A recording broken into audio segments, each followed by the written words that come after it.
नेमकी पोटदुखी काय आहे ना, या बरकात रेहान असतील किंवा या सरकारचे जे कोणी सगळी वांढर जे त्यांचे समर्थक आहेत, तर ह्या वांढरांनी खरं म्हणजे माणसामध्ये येण्याची गरज आहे.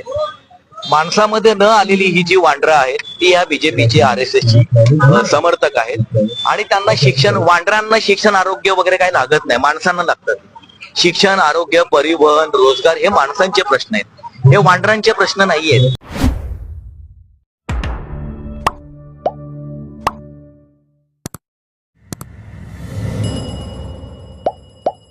त्याला पाच दिवसाला आपण आज सध्या ठाणे या ठिकाणी कोडनाका परिसरामध्ये आहेत. आपल्यासोबत आहे कायद्याने वागा लोकसेवेचे अध्यक्ष राज आसनगड. सर, काय सांगता सर या आंदोलनाबद्दल, काय बोलतात आपण?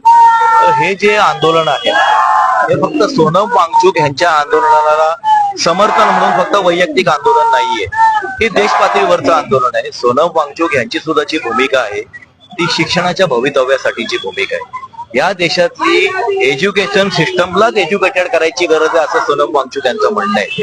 त्यांचं जे आंदोलन आहे ते कुठल्या सत्तेविरोधामध्ये, सरकार विरोधामध्ये असं आंदोलन नाहीये. या देशामध्ये मोठ्या प्रमाणावरती शैक्षणिक सुधार झाला पाहिजे.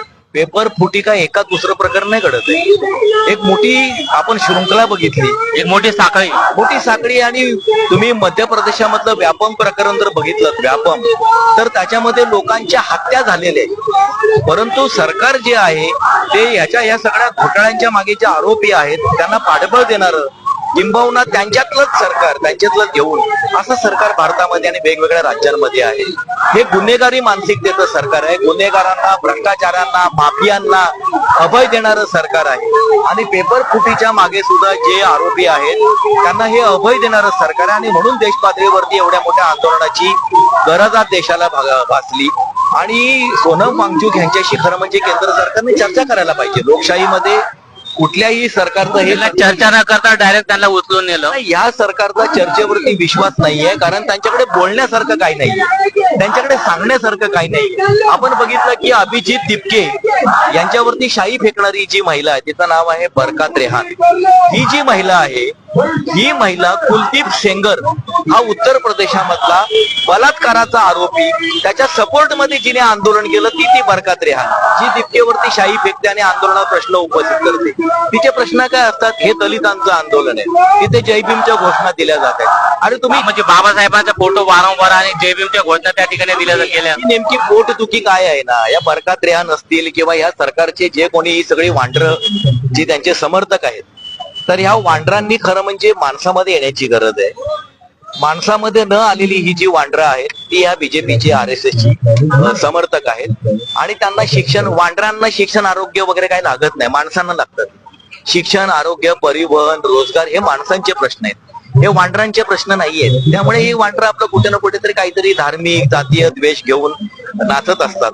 परंतु सोनम वांगचुक असतील, अभिजित दिपके असतील किंवा ह्या भारतामध्ये वेगवेगळ्या राज्यामध्ये असे शेकडोंनी कार्यकर्ते आहेत जे तळागाळातले जमिनीवरचे प्रश्न घेऊन काम करतायत आणि त्याच्यासाठी लढतायत. सर्वसामान्य नागरिकाचं हे काम आहे की तुमचं लाईफ जर चांगलं करायचं असेल, तुमच्या मुलाबाळांचं भवितव्य जर तुम्हाला चांगलं घडवायचं असेल, कारण हे आंदोलन शैक्षणिक भवितव्यासाठी आहे आणि शैक्षणिक भवितव्य म्हणजे देशाचं भवितव्य. तर आज जर ह्या आंदोलनामध्ये नाही उतरलं आणि हे नरेंद्र मोदीचं जे आतापर्यंत भारताच्या स्वातंत्र्यानंतरचं सगळ्यात दर्जाहीन नेतृत्व कुठलं असेल, दर्जाहीन लेवलचा पंतप्रधान कोण असेल तर नरेंद्र मोदी आहे. अशा माणसाची सत्ता ही लवकरात लवकर गेली पाहिजे.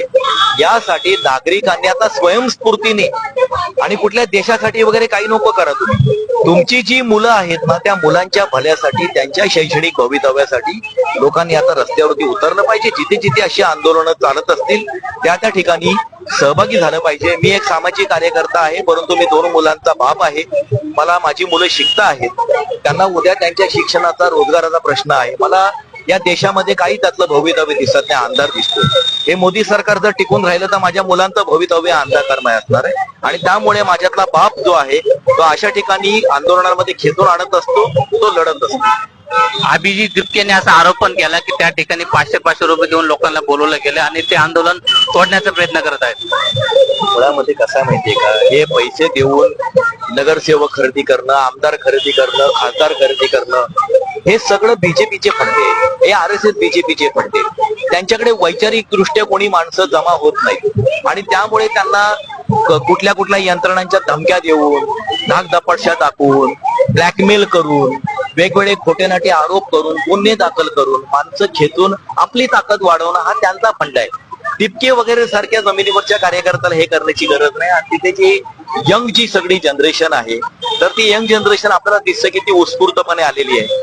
आता तितकीने 500 रुपयामध्ये माणसं जमवली असतील, तर सोशल मीडियामध्ये जे लाखो सगळे युवा बोलतायत, तर त्यांना कोणी 500 रुपये दिलेले आहेत? हा प्रश्न आहेच ना. तर नरेंद्र मोदी हा जगातला पहिला असा पंतप्रधान आहे जो आपलं शिक्षण लपवतो आणि शिक्षणाबद्दल माहिती टाकली जाते, तर ते लपवण्यामध्ये आरटीआयचा आयोगाचा अध्यक्षच बदलायचा, हायकोर्टामध्ये करोडो रुपये खर्च करायचे, पण माझं शिक्षण कोणाला कळता कामा नये, असा जगातला पहिला पंतप्रधान म्हणजे नरेंद्र मोदी आहे. आणि अशा प्रकारच्या माणसाला शिक्षणाबद्दल, आरोग्याबद्दल काही चिंता असेल असं समजण्याचं काही कारण नाही. ज्यांना कोणाला असं वाटतं की RSS बीजेपी या देशाचं भलं करतील, त्यांच्यासारखे बाबडे आणि मूर्ख लोक दुसरे कोणी नाही. आता 2 दिवसापूर्वी नीटचा निकाल लागला, मार्गामध्ये सुद्धा काही तफावत आली, म्हणजे नीट पेपर फुटीनंतर पण सरकारने यापासून काहीच बोध घेतला नाही असं वाटतं का तुम्हाला? सरकारच नाही, सरकार कधी बोध घेणार नाही. सर्वसामान्य भारतातली जी जनता आहे त्याने बोध घ्यायला पाहिजे. आपण एक सरळ लक्षात घेतलं पाहिजे की या सरकारकडून काहीच नीट होऊ शकत नाही. मग ती नेट सेट असो ना तर नीट परीक्षा असो, हे विस्कळीत सरकार आहे. हे अराजकता अनागोंदी माजवणारे सरकार आहे. हे भ्रष्टाचार, महाभ्रष्टाचार करणारं आणि भ्रष्टाचारांना, गुन्हेगारांना संरक्षण देणारं सरकार आहे. ते ह्या देशाचं काही भलं करेल असं आपल्याला ज्याला कोणाला वाटत असेल, ते मूर्खाच्या नंदनवनामध्ये वावरत आहे. आजपासून पावसाळी अधिवेशन चालू होते, त्याबद्दल काय वाटतं तुम्हाला? काहीतरी त्याची ऍक्शन घेतली जाईल प्रधानावर? त्याच्यामध्ये अधिवेशनामध्ये लोकप्रतिनिधी शेवटी कशाला असतात? या देशाची 140 कोटी जनता काही संसदेमध्ये जाऊन बसत नाही. त्यासाठी लोकप्रतिनिधी निवडून दिलेले आहेत. लोकप्रतिनिधींनी लोकांच्या वतीने बोलणं हे अपेक्षित असतं आणि ते त्यांनी केलं पाहिजे. जे नाही बोलणार ते लोकांच्या सोबत नाहीयेत, त्यांना लोकांनी लक्षात ठेवलं पाहिजे.